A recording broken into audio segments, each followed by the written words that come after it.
Okay, good evening. How's everyone doing today? This is Peter from Geekhead, and I just got back from the movies. Just finished watching the latest Transformers film, Transformers 4 Age of Extinction. And so here I am, just to share a few of my thoughts on the topic. And where do I begin, really? Okay, here's what I thought. I'd just lay out a few of the things I liked, a few of the things I didn't, and I'll try to save spoilers till right at the end. So let's start.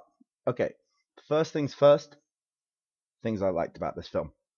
Okay, now, oddly enough, there's actually a fair few things that are good about this one. I know the reviews have been coming in saying it's the worst Transformers film, but it's I'd say it's better than the last two. I still think the first one's the best, but I think this is better than the last two of them.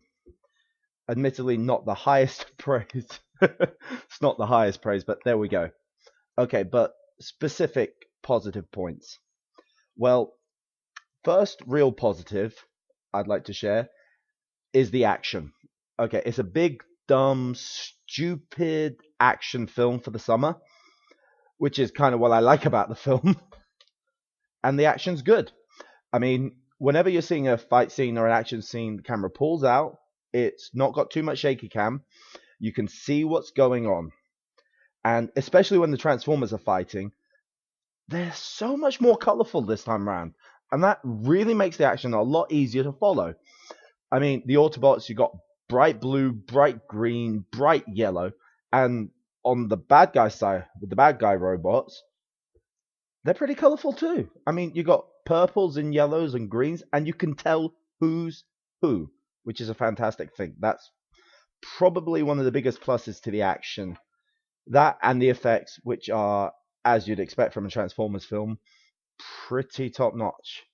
In fact, for some of them, they've got a new kind of transforming effect, which is definitely a lot easier on the processor. Clearly, it was a lot easier to animate, which makes it a lot easier to have a load of transformers on screen, which is really good. Okay, that's major positive. Second major positive, uh, the human characters.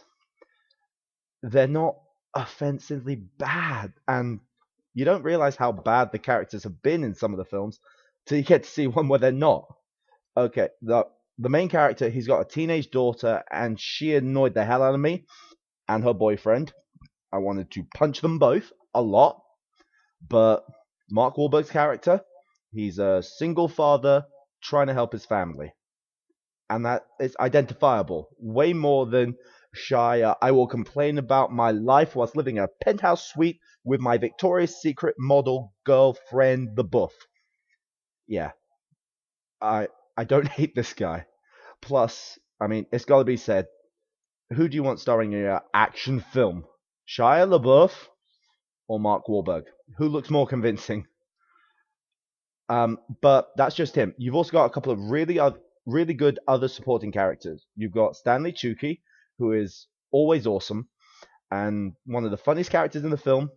He works. Kelsey Grammer, he really works as well. He's a great, great character. I mean, you get why he's doing what he's doing, and whilst he's the bad guy, he's Kelsey Grammer. So he works too. And on the robot side, with the characters, you've got the main antagonist, Lockdown. He's introduced in like the first scene, so there's no spoiler there. And he's got a clear character. He makes sense. And the other Autobots, okay, Bumblebee kind of gets the shaft in this one. He's not got really any characterization, but Optimus, he has an arc. In fact, I'd actually say he's the protagonist of this film. He's the main character. You follow his story more than anyone else, and it's really clear. Whereas the other Autobots, I can't remember their names because my memory sucks, but they have got clear characters. I really liked as well Hound. New character for this one, Hound. He's a green army truck, and if I was to describe his character in one sentence, it's curmudgeonly old bastard, and he's hilarious. I really like the guy, and yeah, that kind of is me running out the positives though.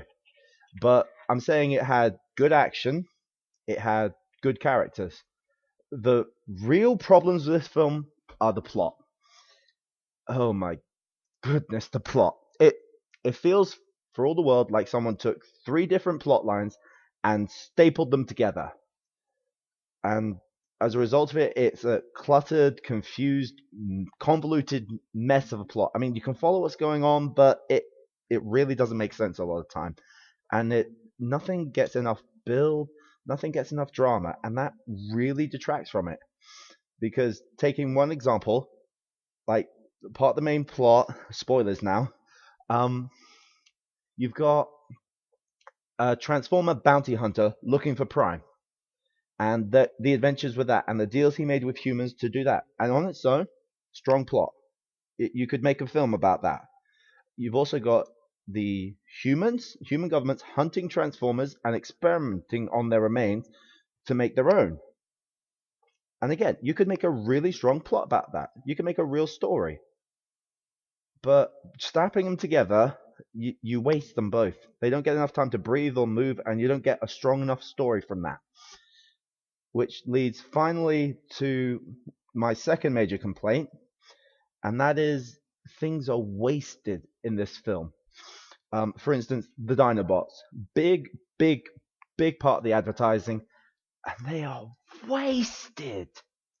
They exist for like 15 minutes right at the end, hammered in there just to give you an action shot. And for the admittedly badass pose of Optimus Prime riding into battle on the back of a giant robot T-Rex. Okay, that moment, awesome. But you waste. They don't even have any speaking lines.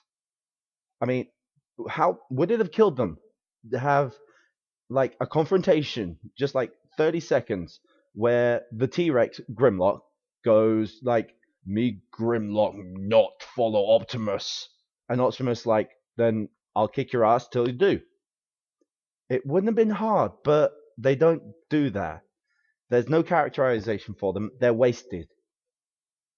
And more than anything, though, they waste Galvatron. I mean, the main villain, the human villains, and Lockdown, the main Transformer villain, they get plenty of characterization. They get characterization and screen time. They work. But okay, Megatron becomes Galvatron in this. The humans build a body for him, and he tricks them basically to put his brain in there. And there was he adds nothing to the story. Not really. Nothing that couldn't be done easily by other characters or other situations. They're wasting Galvatron. Galvatron! I mean, it makes no sense. How could. Anyway, it's that's the bit that really annoyed me the most. They waste that.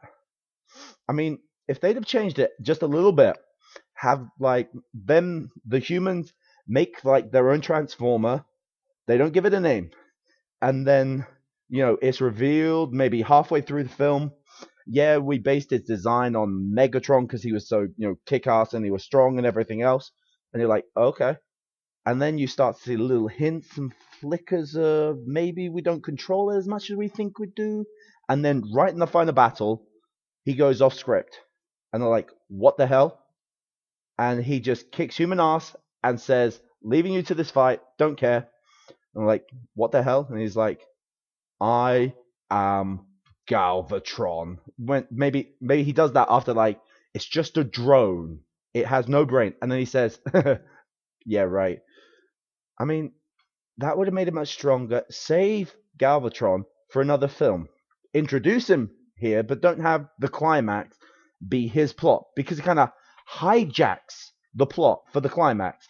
But then you got his climax, and you've got the human climax, and you've got Lockdown's climax all coming together, and it's a mess. And there's no clarity, and you've wasted one of the most iconic characters in the Transformers franchise.